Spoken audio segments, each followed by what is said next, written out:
Hello and welcome to the second installment of Navigating Change in Crisis, a virtual event series hosted by Sisense. I'm Jack Sislak, blog editor-in-chief here, and I'll be your host today. These are open, casual events designed to give our data-driven customers a platform to share how they're navigating change in these uncertain times. Hopefully, you'll walk away with some strategies you can use in your own organization. Just a reminder before we get started, you can drop your questions to our speakers in the Q&A box at any time during the presentation. We'll be vetting them and surfacing some later. This virtual event is being recorded and will be sent around afterwards. Lastly, you'll receive a link at the end of this event for a quick survey to let us know how we did. Today we're joined by Emily Shario, Internal Strategy Consultant at GitLab, and our own Nurit Shiber, Chief People Officer at Sisense. GitLab is the world's largest all-remote organization with more than 1,200 employees working remotely across 65 plus countries. As a company, GitLab believes strongly that all remote is the future of work. But when external forces rush its implementation, it comes with a set of very specific challenges. Emily, please go ahead and tell our audience a little about yourself. Thanks so much, Jack. I'm really glad to be here with you and Nurit today. So first, a little bit about GitLab. Like you said, the world's largest all-remote organization, 1,200 team members in 65 countries. GitLab is the single application for the entire DevOps lifecycle, from planning what you're going to build to creating, deploying, monitoring, and securing and defending it. I was the first data analyst at GitLab about 2 years ago. Then I moved into a data engineering role, and I've spent the last 9 months now in a strategy role on the chief of staff team. I live on the East Coast of the United States in Savannah, Georgia, with my husband and my dog. He is napping right now, right behind me. Sometimes, if we're really lucky, he'll start snoring and you can hear him through the microphone. But I'm really glad to be here with you and have this exciting conversation and really talk about how companies who are in the midst of this transition can try to make the best of the reality they're in. Yeah, awesome. Hey, I'm glad you're in a dog-friendly office. I'm sure that's really good for your well-being during the day. Absolutely. Our office NPS score is directly related to the number of treats distributed on it. Awesome. Really excited to have you here. And next, Nurit, please tell our audience a little bit about who you are. So hi, everyone. Chief People Officer of Sisense, an analytics company. We were pre-IPO. Joined the company when we were around 160 people. Today we're around 800, enlisted 4 years. So I've been really lucky to participate in this journey. And I'm a mother of 3. I'm an organizational psychologist, and I'm based in New Jersey. And I miss our office. We have amazing offices in 8 locations, and I really miss our people in our offices. But I'm really, really happy to be here and share a little bit about our learnings over the last couple of weeks. Yeah, I hear you about, the office culture. There was something there, but also we got new challenges and new opportunities here. And it's really awesome to have you both on. As tech companies and, everyone around the world is grappling with the new realities that we're confronted with, we're really excited to have you share some of your strategies for building and nurturing a healthy remote workforce and the data you should be leveraging to ensure you do that right. Everybody ready to jump in? Let's go. Awesome. Let's go. First up, let's talk about GitLab. GitLab has been remote since it was founded in 2011, and the company is very vocal about best practices for building a remote culture. So, Emily, none of this is new to you, but can you walk us through the process of transitioning from an in-office culture to a remote culture, please? Yeah, absolutely. And the most important thing to know is that it's not as simple as taking everyone out of the office and putting them in their homes, right? And I think anyone who's done that over the last couple of weeks is over here scratching their heads and saying, like, they tell us this is supposed to be better. Why isn't it easy? And the fact is that remote work is not just about taking people out of one place and distributing them, but it's about creating new systems and new approaches to work. And what we've figured out is that there are a couple different phases in the transition to remote work. So if I were to simplify them into 3, and I'll drop a link in the chat after this where people who want to read more can do that. But if I were to simplify them, the first is where you do take what you did in an office and you do it online. You go from the conference room to a Zoom room. And then the next step is where you start to realize that some of your processes can be made more efficient. So instead of having a daily stand-up meeting and taking an hour of everyone's synchronous time, you move to a stand-up bot in Slack. Instead of a presentation going through a PowerPoint deck with 10 people in the same place at the same time, you record a YouTube video and send it out where everyone can watch it at whatever time works for them. So you start to learn about the nuances of asynchronous work and how that can improve your workflow. And then the third step is you start to really become intentional about building a remote culture. So if you have an office, you get rid of it. And that really levels the playing field. It makes all your employees fully remote employees. So if you want to know, like, what is one thing I can do right now, as soon as we get off this call to make my team work in a more remote, efficient way, you can look at your meetings for today's Thursday morning here on the East Coast. So maybe not for this week, but look at your meetings for Monday, see which meetings are gonna have a presentation in them, and go record a YouTube video instead. You know, set up a Zoom call, record yourself. It's weird to talk to a screen. You'll get over it, I promise. Do it in one take. We're not trying to be YouTube stars here. We're just trying to be more efficient. Get that meeting on YouTube, send it out to people 24 hours before the call so that when you get on that call, you are doing the thing that you can only do when you have those people on that call, which is having an informed, powerful discussion. Love that. That's awesome. I know one of my favorite sort of catchy ideas about meetings is, could this have been an email? And alternately, I know at Amazon, I don't know if they still do this, but it used to be the rule that everybody had to read the PowerPoint presentation at the beginning of the meeting, as opposed to, okay, we're going to go through it now. So what you're talking about really is delivering that information ahead of time. And then, like you said, you do the part that you can only do in the meeting in that time. Yeah, even that, I think the blog post that I've read about it most recently is like the first 8 minutes of a meeting are reviewing that memo. Mm-hmm. And what if you gave those 10 people 8 minutes back, right? That's an hour. And if you multiply that by 3 or 4 meetings a day, you're really making a difference to the time spent synchronously. It's awesome. Very exciting. Next up, this is a Sisense sort of thing. We're as an organization, we were already very highly dispersed. We worked out of physical offices all over the world, and we had a really robust array of people who are already remote, working in their home offices, and then they would come to the offices occasionally. And it's always been part of everybody's job to collaborate with teams across different time zones. But now the COVID-19 situation has put us all in a different ballgame. So Nurit, as the Chief People Officer at Sisense, you're really in tune with the people. Can you tell us what you've observed for the first 3 to 4 weeks of work from home? Like, what's the organization learning as things progress? So first of all, Emily, super exciting idea. I really like that. So thank you. And I love your passion. And that's where we connect. We're both like in it. Anyway, I think what we've been watching is the following thing. I think week 1 and week 2 was all adrenaline, right? We were adjusting into the situation. We were tuned in. We had lots of meetings. Everything all of a sudden became, virtual and remote. And we did that transition both socially and, from a productivity level very quickly. I think what we're seeing, and I think that's what all organizations are currently seeing, especially ones that weren't used to doing remote work, is the fact that now, as Emily sort of alluded to, the amount of meetings is becoming a little overwhelming. There's like a lot of meetings, and some of them are not necessarily necessary. For example, these check-ins that we did, the stand-ups that we did twice a day at the beginning to help us transition, are now becoming a little repetitive, and we're starting to cut these down. The other thing we're seeing, and that I'm a very strong believer in, look, we are currently being affected on the physical level, on the mental level, and on the emotional level. And we can't, sort of ignore that. And it's our role as an organization. So what we've put in place, it's actually an extension of something that we've had in the past. And that is, we call it Selfcare days, and also meeting-less days that we've just implemented.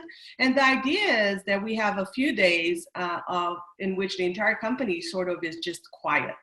No one's working, no emails, no communication, just to allow people to sort of just clean their heads a little bit. Now, we're coming off a weekend that we called it Coming Up for Air Weekend. We've been doing it for the last 2.5 years. And that's after every quarter end, the whole company takes a long weekend off, meaning no emails, no Slacks, no communication for an entire weekend. So we've actually augmented that with a few more days to really allow us for a second to be with our loved ones, to help the community. You know, there are a lot of parents that are sort of battling now the whole thing of their kids, you know, that have no schools, etc. And these kind of things are really necessary in order to allow people to not only do the transition, but the next thing is, how do you persevere? How do you carry that through for a longer period of time? Now, just a fun fact that I thought would be really interesting, maybe two fun facts. One, even though we've been working, you know, remotely and distributed, one thing we were really happy to see over the years that our remote employees were always even more engaged than less remote employees, which is really interesting if you think about it. It actually says that we made them feel part of the company right from the early start. But the second thing that I want to relate to that we found out as we spoke with people is that people feel way more connected than they used to in the past. It doesn't really matter where you are based. You still feel like you're part. So teams that used to be, for example, our team in Ukraine, they said, oh, we had communication issues with our team in Israel. And now they feel way closer because everyone's on the same sort of playing field, right? And there's, I mean, that's why this whole crazy situation has been called the big equalizer, right? We're all in the same state no matter where we are. Yeah, that's really interesting. I know I found that on the marketing team with our regular stand-ups in the morning, that has been a really great time to just connect with people emotionally and just see how they're doing. And that mixes all the different teams, all the different locations, remote and non. And when I first joined Sisense, some of the first relationships that I built with other Sisensers were with remote people who were really integral to my job and were there to support me, and they gave me everything they could have given me if they'd been sitting on the other side of the cubicle wall from me from miles away. And then to talk about meaningless days, as a writer / editor, I'm super excited for meaningless days because sometimes you just need a big block of time to go deep on a topic and really like get into a groove. I definitely want to talk about time management later if we have time. But and yeah, coming up for air is something as a new employee. When I found out about that, I was like really excited about it because it gives everybody a chance to unplug, and especially now, like you mentioned, us all being sequestered with whoever we're close to. It's a marathon, not a sprint. You need that time to normalize and you're around these people more, but are you with them? Not always. I really love that idea of meaningless days. It's a great example of how leadership can set an example for the organization, because that's the kind of thing that really has to be bought in throughout the org.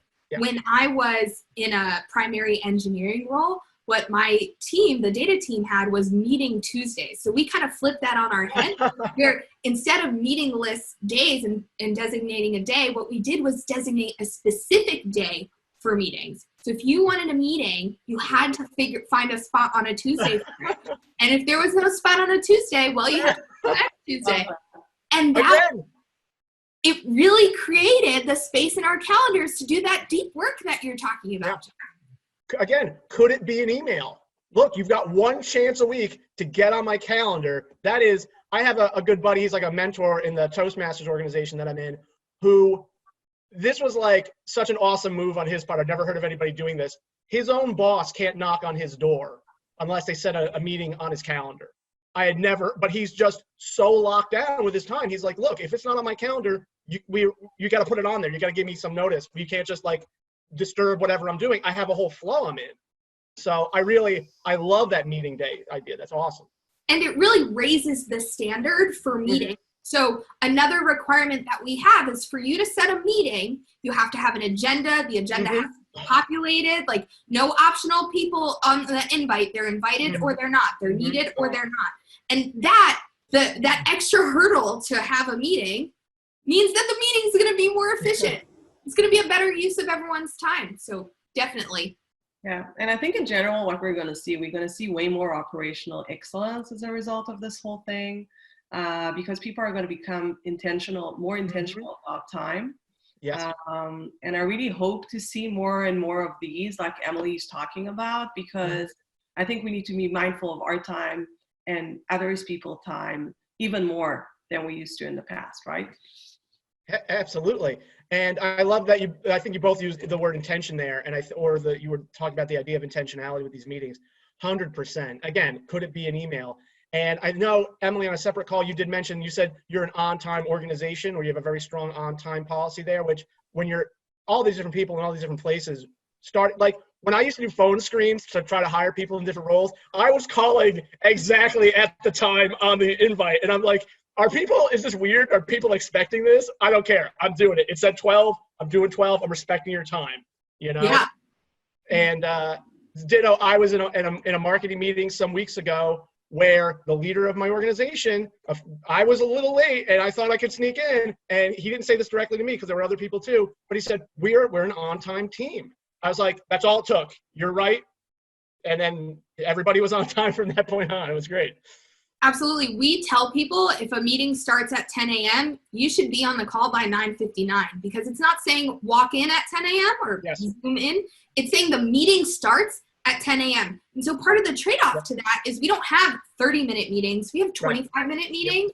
We don't have 50-minute meeting or an hour-long meeting. We have 50-minute meetings. Meetings start and end on time. Yep. What is it? On time is late. Awesome. This is really cool. So now let's talk about leadership stuff. With all these different changes happening so quickly, what is the role of leadership in companies where like they're having to respond to this? And again, GitLab is already on a remote operation, but for people who aren't, what can leaders do to guide their organization through this crisis? So I think I'll take this one. I think I really believe in the concept of human-centric leadership. I really think it is our roles as leaders now to, one, lead with empathy, but also be clear about, what the expectations are. And I think the really exciting shift that we're going to see is that people are going to become way more intentional about outcomes and about defining what are the expected outcomes from their people. But I think doing that with a high level of authenticity and empathy is the way to go. So human-centric, to me, it's always been the way, I believe leaders should act, but now the current situation even calls more for that. So I really encourage, if you're an employee and you're listening to this and you're unclear of what are the outputs that your manager is expecting from you, go ahead and ask them. And if you're a leader, try and understand people's situations. What are they facing? What are their challenges? And also, in order to enable them to be successful, you should pay pay a lot of attention to how you define expectations and make it clear for them to understand what's required so they will feel success even at these times. Because really hours are currently meaningless. It doesn't matter how long you sit on the chair. What really matters is what you produce, right? And what you can bring forward and what impact you're making. Heck yeah. Emily? Yeah, I think Nurit is spot on there. And it's important to remember that right now, even at an all remote company like GitLab, our day-to-day is remote. Like, team members are not under usual circumstances, also full-time caregivers, also full-time teachers, also dealing with a global pandemic, right? And so these are not normal circumstances. And what matters is really total communication. Like, over communicate, err on the side of over communication. This is not your usual Monday to Friday 9 to 5 anymore. This is a totally different situation, and the best thing you can do is just communicate about it. Yeah, 100%. This isn't just working from home and there happens to be a pandemic happening outside. This is whatever else is going. If you're fortunate enough to continue working your normal job, drawing your normal salary, etc., the ongoing trauma of the crisis that we're facing is taking a toll on us, whether you're an individual trying to handle your own stuff and you can socially isolate, or if you're in a coupled partnered situation, a family situation, worried about your family that are in other places and whether or not you can get to them, etc. Definitely like that human-centric and that high degree of communication, those are are really things that make people feel like people, not just cogs in a machine. Yeah, and that's, I'll give an example. When the marketing team said, hey, can we put our dear marketing team, which I love, Jack, you're part of it. They said, hey, let's put a background for this webinar. And I said, no, let's, I want to see that I'm in my guest room. So I think authenticity and really leading with that. And also as a leader, it's really okay to say that I'm not having a great day today. It's really okay to say, I'm going through the ups and downs of this whole thing, and, my kids are annoying today, and my husband, whatever. Leading with yourself and authenticity really legitimizes others to be vulnerable and to express it. And I think it doesn't take away anything from our stature. We can still talk about results and outputs, but we're all really people, trying to deal with a situation. We're all humans. We have normal lives. If someone's kid walks into a call, not something to apologize for. Say hello. Make a new friend. There is one thing that we've started doing. So we have this habit of coffee chats at GitLab. The way you have a call to just get to know someone is you send them an invite for a coffee chat. And we've started, I think it's 2 or 3 times a day now, we host juice box chats for kids of team members who are at home over Zoom. And so you have these calls of, 10 people under the age of 8, and they're speaking multiple languages, and they're talking about what they colored that day. And it's so cool to see. And it really shows that despite the fact that we're in an all remote environment, we are people with these additional layers of depth to us. Yeah. So that's actually, we're thinking of doing something, Jack, I'm sorry about this, but I'm excited to speak with Emily, so I'll just go for it. But we're actually thinking of how do we connect kids from around the world. I think it's a super cool idea. So thank you, Emily. I think that's awesome. I'll find the handbook link and send that over your way. I understand it. Awesome. This is great. Sharing ideas, sharing resources. I think Sisense has always had, we're a kind of a hard-working organization, but there's always been this focus on who we are as people and work-life balance and making sure that, you're being taken care of as a person.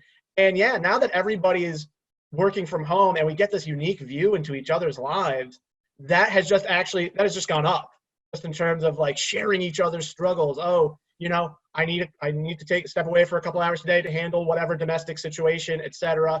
People are super chill about that. And again, it's about, are you getting your work done in a way, like I said earlier, it's a marathon, not a sprint. Are you at a pace that's going to work for you, that you don't get burnt out, etc.? I think everybody I've dealt with at Sisense has just been very on the same page about that. Good. Yeah. So speaking of Sisense, our CEO, Amir, recently made a comment that is worth discussing.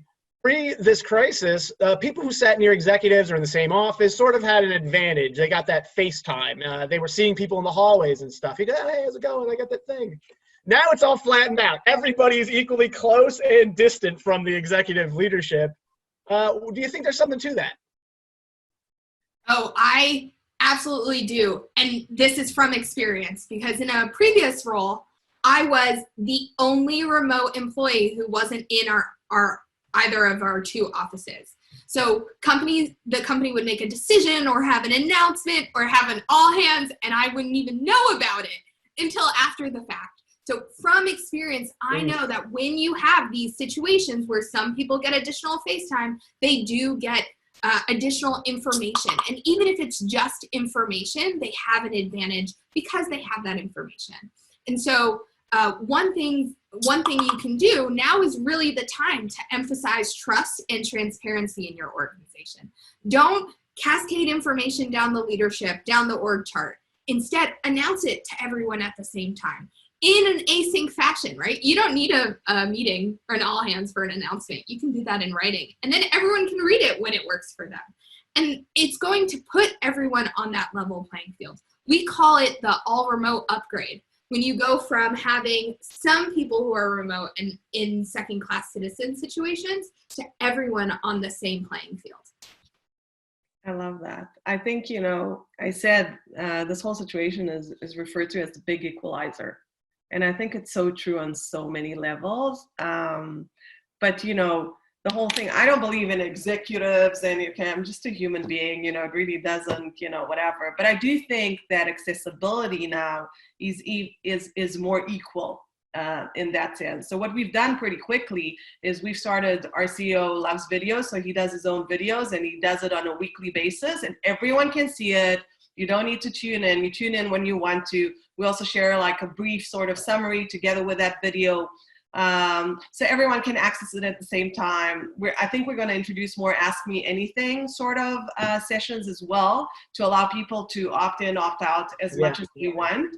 But I think, in a way, we are all the same in this. So it is the big equalizer. I mean, for good, in a way for bad, because a lot of people are feeling unfortunate in these current circumstances. You can still be sick if you're rich or if you're whatever, it doesn't, but I'm happy about that because I do think, how did you call it? The remote work upgrade. I feel it. And I said, I think, the silver linings of this whole situation is that it will make people more effective. It will make communication more consumable and more accessible. So that's really something we're seeing as well. And Jack, correct me if I'm wrong, because you live the same reality as I do as a Sisenser. Oh no, I was going to say, I was, to Emily's point, yeah, Amir has just seized on these weekly updates, and they're informative, they're engaging, and they make me feel like we have leadership as an organization. Not that only the CEO can show leadership in an organization, and it's come from a lot of different places, but he is definitely like planting a flag in the ground, like cheerleader, leader, etc., that you can see and point to. And actually, to your point about AMAs, that is something that, to borrow from what Emily was saying, can be sort of decentralized and asynchronous in terms of everybody can just type in whatever, email it to something, the list gets vetted, he rolls up all those questions, answers the most important ones, etc., in that next video or whatever, so that people don't even have to worry about dialing in. Because to your point about AMAs, from our all hands, the AMA part was kind of some of the best material sometimes because it was unexpected and you never knew who was going to ask what, except for one person who would always ask a catchy question. But yeah, it was great. So any more content like that is always going to be, I think, a plus to get more information out there to the organization.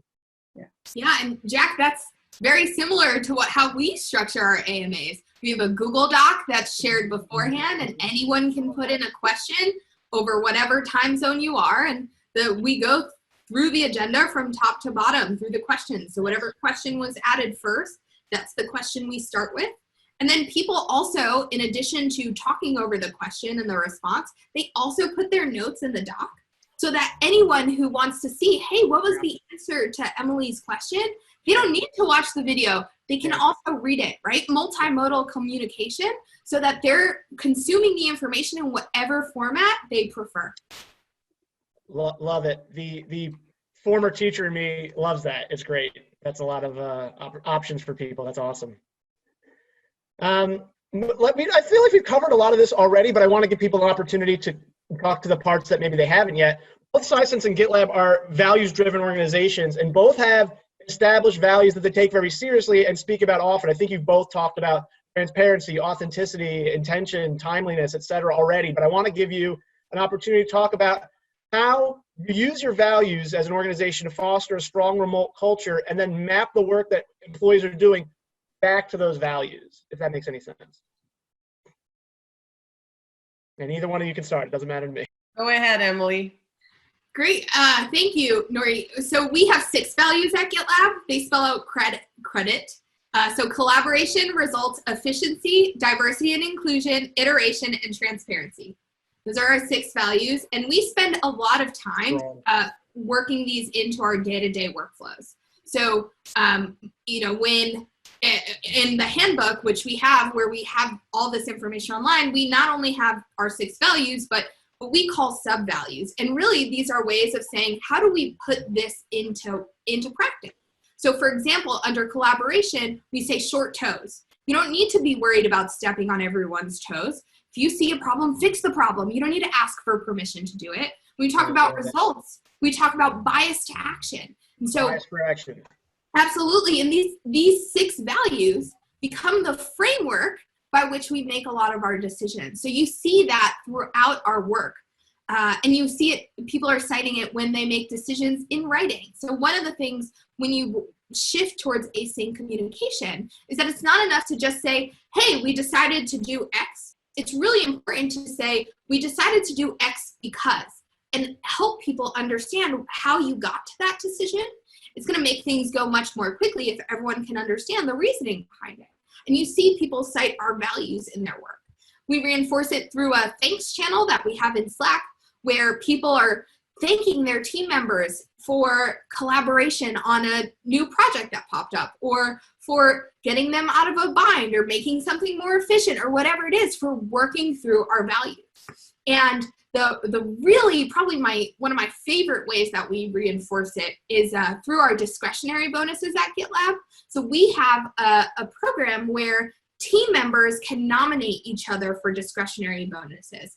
And the threshold for that is really low. If I see Jack crushing it, I'm gonna send Nurit a DM on Slack like, hey, Jack is really living out our results value by being a phenomenal host and really making sure our guests have incredible information in the webinars they attend. And that's it. The manager is gonna submit that discretionary bonus if they agree with it. And then we celebrate it as a company in a team members update channel, where when that discretionary bonus is awarded, we make a general announcement. And it is so exciting to reinforce these values through the discretionary bonus, but also to celebrate your team members for really doing that together. We have an actual KPI around discretionary values that our people group reports on every month. And it's an incredible way to kind of see just how much of the company is being permeated by this. Amazing. That's awesome. And That's really great that it's also from the bottom up. It's other colleagues promoting each other. And yes, Nurit, please contribute. first of all, Emily, I love your passion. So I'm going to say that again and again. So we have five values: caring, authenticity, customer obsessed, inclusive, and challengers. And I think the way we live them is really, I really believe as leaders, if leaders don't model these behaviors, it doesn't matter. But also bottom up. So we have a very cool ceremony. We actually took it from our day-to-day that didn't used to be a remote and put it on remote, and it's called the Sizzle. The Sizzle is a tradition that came from a merger of the Periscope data team. We had Whiskey Wednesday on Friday, but we called it a Sizzle. And what it does is it shares announcements, to the entire office about, promotions and new joiners. And then it also has peer awards that are based on our values. And then you get to spin, if you were nominated, spin, a wheel and get a prize for being selected, which is really awesome. And also we share customer quotes, which really, I said we're customer obsessed. So that's super important for us as well. So as it relates to the values, I think it's really making sure you pay attention to them and you act in that spirit in every action you take, in every decision you do, and in every decision you don't take, right? Everyone's looking, and especially at the leadership team and at each other, making sure they're accountable. I really like the bonus piece, and I think, it sort of sparked, an idea in my mind, and I think we're gonna look at that as well. We have, of course, the kudos channel, and, we have all our beautiful ERGs that are continuing to be very active, but I think the program that Emily talked about, I'm going to look at as well, and making it more tangible and maybe more ongoing and dynamic. I think there's something about the real-time sort of dynamic nature of doing things that's really, really important. So thanks, Emily. I'm going to be looking into that as well. Yeah. Well, I think what's really cool, you combine like a tangible benefit to the person who did it, a visual element to the whole organization, and it's tied back directly to those values, and that they're like the thesis that drives the piece. Yeah, I think you're spot on. And what better way to reinforce that this is how you want to work than, by celebrating people for doing it. One with, a discretionary bonus is really nice, but also just being celebrated by your team members. That intangible value is incredible. Well, and also, Nurit, you mentioned that we have the kudos channel on the Slack, and then when we had the in-person offices in the Israel office, we have these monitors around the office, and they would just show random kudos that people had gotten recently. But just a fun way to be like, oh, that's that person sitting right there. I don't really know them, but there's a story about them. Maybe I ask about it or whatever. It's like, oh, it's cool that this person went the extra mile for somebody else. Yeah. Yeah. All right. So that pretty much brings us to the end of our prepared section. However, we've already started getting some questions in from the audience. So if there's anybody else out there who has questions, definitely go ahead and drop them in the Q&A box. But for now, this is a really interesting one because I know we've done this at Sisense, but I want to hear both of you talk about it. How do you create social gatherings remotely? Things like happy hours or office-specific exercise classes. How has GitLab done that from the start, and how has Sisense transitioned to that practice? Yeah, this is the number one question I think people have about remote work is how do I build relationships with my team members that are not about work when I only seem to interact with them on work?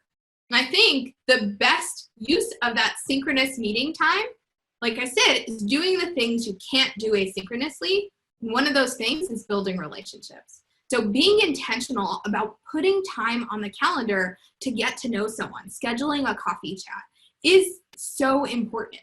And what we've, I think, proven in a lot of ways is that you can do that. So one of my greatest colleagues at GitLab actually was my manager who hired me into the team 2 years ago, Taylor Murphy. I've maybe spent 3 weeks total over the last 2 years with him in person between our 2 contributes and a conference that we attended together. But, you know, he is a great friend of mine, and we talk about not just work, but, you know, all the things you talk about socially. And so it does require intentionality. It is more work to figure out how to do it, but it can be done. So we have a get-together every 9 months called GitLab Contribute.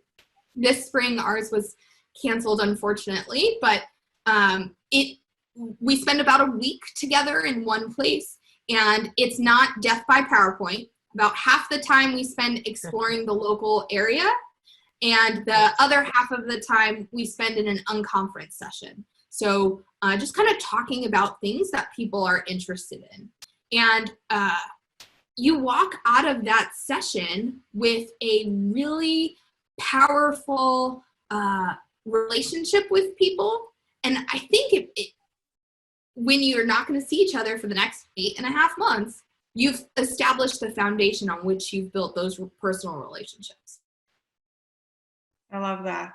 I think what we did is actually very fast. I was shocked by it. We immediately took all our wellness classes. So on this webinar, there's actually a global meditation going on that I cannot attend. We did all the Zumba classes and the bootcamp classes immediately. A lot of our people started sharing their superpowers. So doing masterclass sessions on superpowers, right? So we have that going as well. And we had chop competitions. We had a trivia night.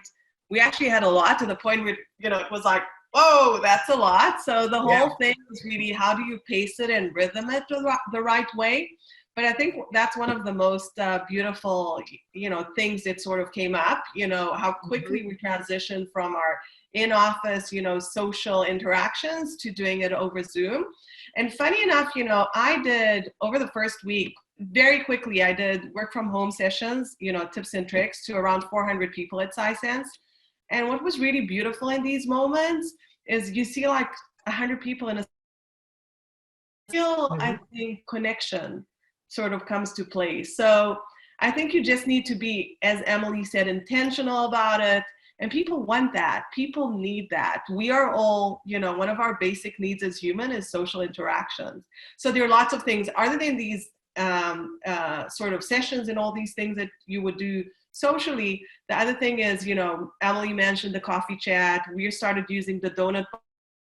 I had donut meetings, donut dates with 2 people already, and it was really fun and great. So yeah, don't give that one up. I think a lot of companies are actually really good at putting that together. Don't give it up. Put time, even if you don't feel like it, do it. You'll feel way better afterwards. And it is really, really possible to create connections and real connections, even over Zoom, you know? So that's my 2 cents on this thing. Oh, 100%. The remote exercise classes, super fun and engaging, and it's fun to hear like the instructor call people out in their own living rooms, and then the Zoom box flashes up. You see the person like sweating there, like trying to bang out a few more reps. And a couple weeks ago, I was on a call with some people who I work with pretty regularly, but we stayed on the call a little later and we were chatting, and I was like, God, why don't we like do this, you know, at the end of the day sometime we'll have a little happy hour. And we did that. And what I realized, and this is not like a profound realization or anything, but it's like these people, we talked about work, but in a sort of a more abstracted way where it's like these people understand my daily challenges in a way that even my close friends and family don't, because they're doing it 8-9 hours a day with me anyway. Even if I tell my friends and family about my struggles, they're like, oh yeah, I have to do that too. Like they don't have all the background. They don't know all the different players and politics and different sort of things that are going on. So when we were having our happy hour catch up, we could really like do a little emotional labor for each other, like be there. Oh, I remember that project. Yeah, I'm so glad we got through that. It was really great for you to do X and Y and Z thing. And then of course we talk about how are the kids, what activities you're still doing, what are you watching, etc. But I'm really interested from almost like a sociological standpoint. Like I've done also just happy hours with my other friends and family and Zoom calls and stuff. How much of this will stick around post-crisis in terms of people viewing this as an opportunity to connect at a distance? I think that's a great question. I'll tell you, my little cousin had her 3rd birthday this weekend, and she's in Brazil. That's where my family is. And normally it'd be like, I'd see the pictures afterward. Oh, how cute. Like, you know, but instead nobody could go to her birthday party. So her birthday party was a Zoom room, and we all got to participate. And if this were a month and a half ago, I wouldn't have been there. And so I think there's something to be said that we are truly changing how we're interacting with people. Now, I have no excuse for like, oh, sorry, can't make it to the family function. Like, that's gone. What city are you? Yeah, it's exactly what you said, Emily. I think we should make it our tagline, if I remember it correctly. The remote work upgrade. I think it's the remote I think the remote life upgrade that we're all experiencing, right? We celebrate Passover, and then my parents are alone in Israel, and we all connected over Zoom. It was so bizarre, and we never did that in the past, even though I've been in the States for like 8 years. So I think families are now sort of forced, because of the situation, to connect in a deeper, different way. And I've heard someone say, you know, everyone's wishing one another, you know, get back to normal. And someone was saying, no, I don't want us to get back to normal. I want us to take all the key learnings we've had from this situation and sort of improve it and enhance our normal to become more human, more connected, you know, more balanced maybe. So, yeah. Yeah, that's awesome. Another question, and this was something I was thinking about earlier in this conversation in terms of fellow Sensors and where we all are. For GitLab, but I think we can all talk about this. Do you encourage people who live in the same city to get together and like share time? The question says at somebody's house or in a co-working space, but I even just mean like in any way face-to-face time. Clearly not now with the virus going around, but was this a thing that you all talked about before, or what was the ideas around this? Yeah, there are a couple geographies where we have clusters of team members, like around Utrecht in the Netherlands, and around Austin, Texas, and Portland, Oregon, and like Denver, Colorado. Cool places. Yeah. So where there are those clusters, what you'll see is there's a lot of like monthly co-working days where GitLab will actually pay for a co-working space, and people will go work together. We also we have a holiday party benefit where team members who get together around the holidays can expense some portion of that or all of that. And that encourages people to build relationships. Sometimes you wouldn't be willing to drive 2 hours on a regular Tuesday night, but you might be willing to drive 2 hours for your once a year holiday party. And even if you're a little bit far from people, you know, that additional face time is really nice when you get the opportunity. Yeah. Yeah, I know that when you know, we were having big like holiday parties or events or stuff, remote workers would come in for those, and it was always really great to see them. Look, face-to-face matters. It really does. Absolutely. You know, as much as we're celebrating remote but Mhm. as human creatures, we need that face-to-face. So I actually would encourage, if possible, you know, getting into little hubs when possible and, you know, sort Yeah, of, you know, getting that face time. Yeah, at a safe distance, right? Yeah. absolutely. And the way I think about it is we want remote to be the default. That's our Yes. mode of mode of operating. But when you get in the opportunity to do some of that FaceTime, you, because of that FaceTime, level up the quality of your remote. Yes. And 100%. it's not that one's better, it's that together they make such a difference. Yeah, Yeah, my son just absolutely. entered the room, so I'm going to tell him nicely that he's going to need to get out. Yeah, I noticed that little hand there. That's like what you were saying before, Emily, about how, hey, look, you know, sometimes kids pop in the screen, or you know, the dog or whomever. The cat walks across the front. Or you hear Yeah. the Mickey Mouse Clubhouse song in the background. Ah. So This next question is just kind of a fun one. What do you two personally like most about working remotely, and kind of what has surprised you about your own experiences? I have one.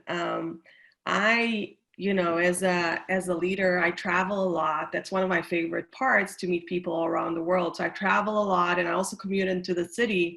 At least it takes me around 2.5 hours every day. And I think the one thing that I'm getting now is time with my family. And I've got Yeah. two teenagers. They don't really want to be around me, but now they have no choice. So having this time, you know, seeing them, not traveling as much, for me, it's like a great gift, even though, you know, the balancing work and life is still very hard as a working mother. But I think having those precious moments with my family, that's really gold for me. That's Absolutely. truly incredible. And how can you put a value on that? I think Yeah.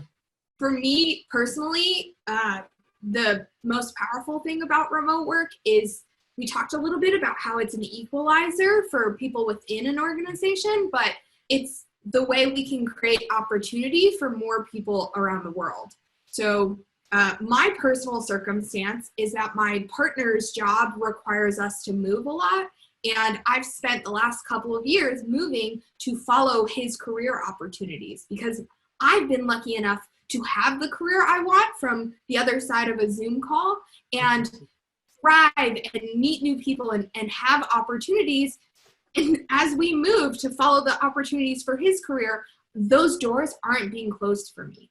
And if that's my case, what can we do for the whole world when we say it doesn't matter where you live, you still have the opportunity? I've lived in 7 homes in the last 4.5 years. 7. Yeah. That's a lot.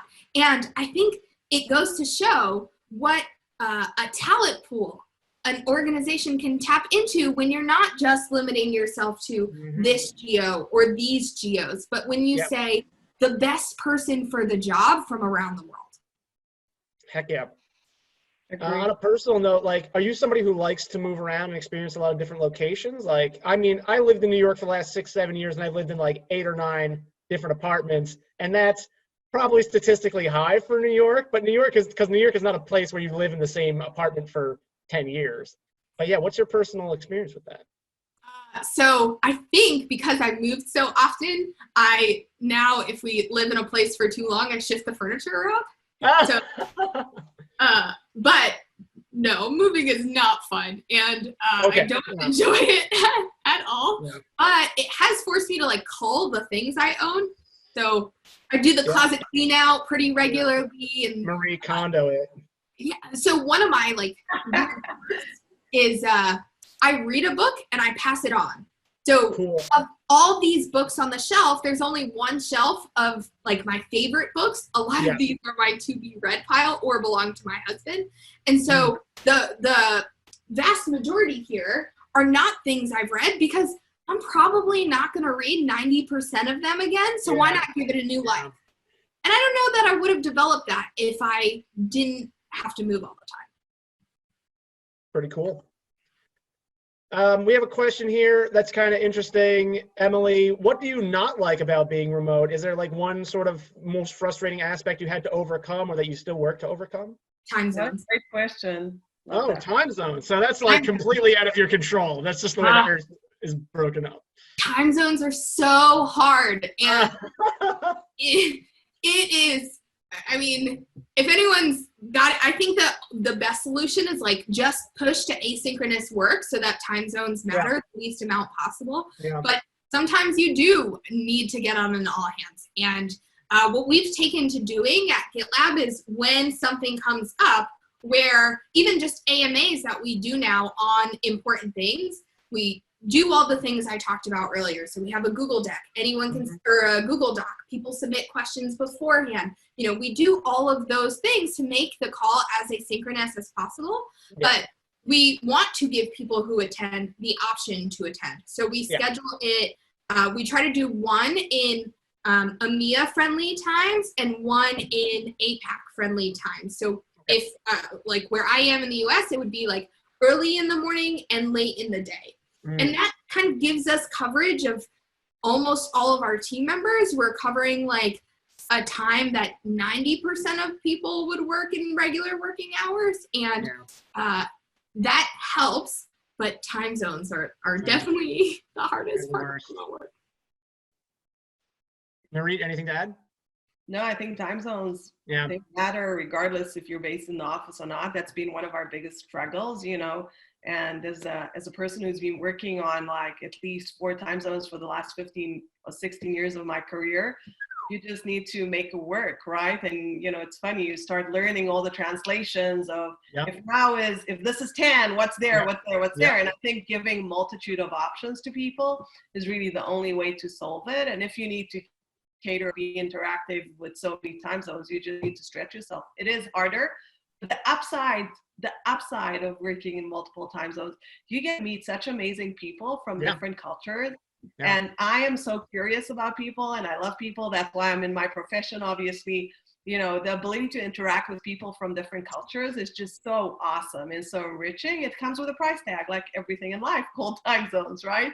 So we need to try and make it work as much as we can.